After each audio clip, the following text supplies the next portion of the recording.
Bonjour, j'ai reçu un kit de programmation Littlebits Code Kit et je le déballe avec vous.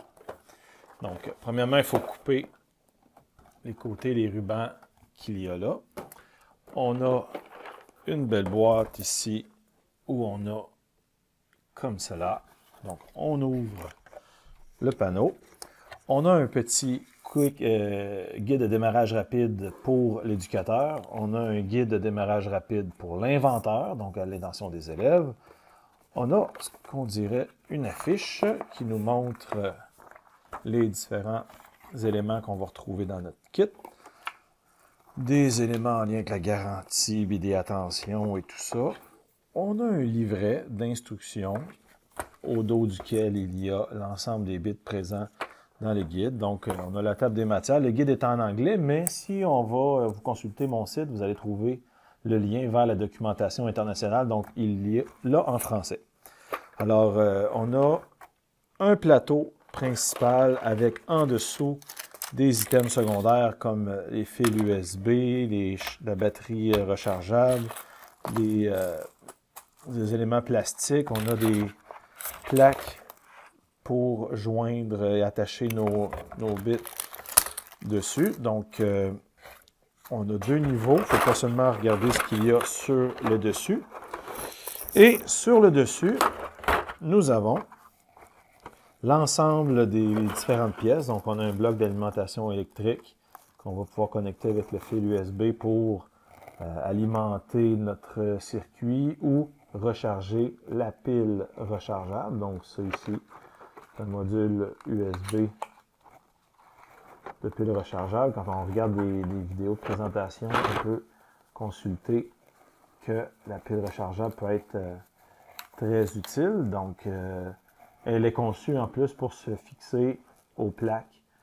Donc, il y a des ancrages pour fixer la pile rechargeable. Donc, on la charge et on fournit du courant avec les deux connecteurs USB différents. Très pratique. Donc, si vous connaissez déjà les Littlebits, vous allez retrouver les codes de couleur. Donc, les bleus, ce sont les codes, ce sont en fait les bleus, c'est les courants électriques, donc la puissance, power. Les roses servent à faire des entrées d'informations. Donc, on a un bouton poussoir. On a le connecteur USB pour fournir l'électricité. On a des petits connecteurs bleus aussi qui vont nous permettre de faire des redistributions du courant au bout des chaînes. Donc, on a deux interrupteurs. Donc, les interrupteurs n'ont pas de fonction. Là, c'est vraiment des interrupteurs que la commande vient quand on pèse dessus. Remarquez que ce sont des pièces qui sont quand même fragiles. Donc, il faut éviter, surtout le bouton poussoir, là, si on fait un jeu, il ne faudrait peut-être pas cogner avec le point dessus. Donc, on a des atténuateurs, donc des potentiomètres gradateurs rotatifs. On a des micros qui vont nous permettre d'utiliser le son comme entrée pour déclencher une opération. On a un gradateur à glissière, donc c'est un peu le même principe que le rotatif, mais à glissière. On a un bouton, donc c'est un capteur de pression, mais qui va servir de déclencheur là, dans différents contextes. Donc, quand on appuie dessus, on va pouvoir s'en servir comme entrée à l'intérieur de notre programme. On a des pièces oranges. Les pièces oranges, ce sont des connecteurs, donc des fils, des rallonges électriques, des multiplicateurs et bien sûr le cœur du système code. Donc, il y a le cerveau, si on veut, du kit Littlebit Code, dans lequel on va mettre l'alimentation électrique. On va pouvoir aussi faire des in et out. Donc, il y a un côté où il y a 3 in, un côté qui a 3 out. Donc, c'est avec ça qu'on va entrer et sortir les informations de notre programme. Donc, voilà qu'on va pouvoir programmer. Et pour programmer ça, communiquer avec l'ordinateur, il y a une petite pièce qui est importante de ne pas perdre.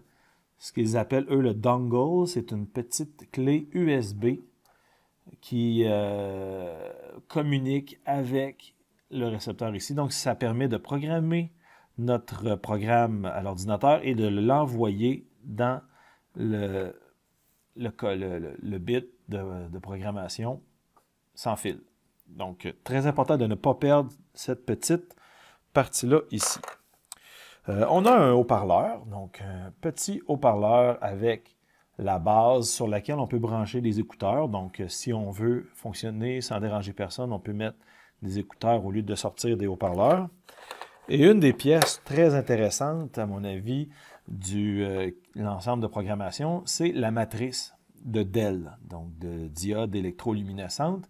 On a une matrice de 8 par 8, donc on a 64 DEL qu'on peut attribuer des couleurs à chacune et faire apparaître des motifs selon ce que l'on fait dans notre programmation. Donc la matrice a son connecteur qu'on va pouvoir utiliser selon les modèles que l'on va déterminer.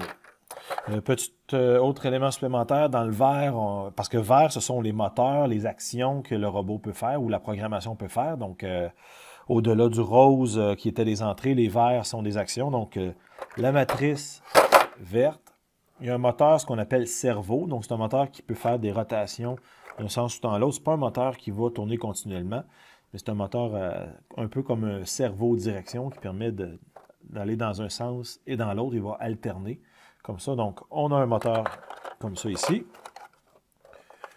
On a un bit quelconque. On a appelle le bar graph. Eux, c'est un gradateur avec des lumières là, qui vont nous permettre de nous montrer une certaine intensité. Donc, voilà ce que l'on a ici. Des supports de plastique. Ça fait le tour de ce que l'on a dans la boîte. Donc, voilà.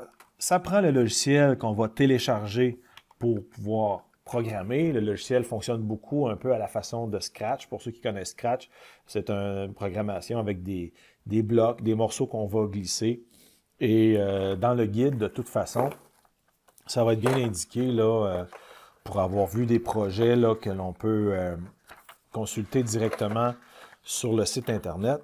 Donc, d'une part, on va nous montrer quoi faire pour concevoir le projet.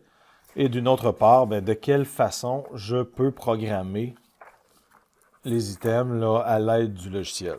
Donc, voilà ce qui en est de notre kit code. Merci.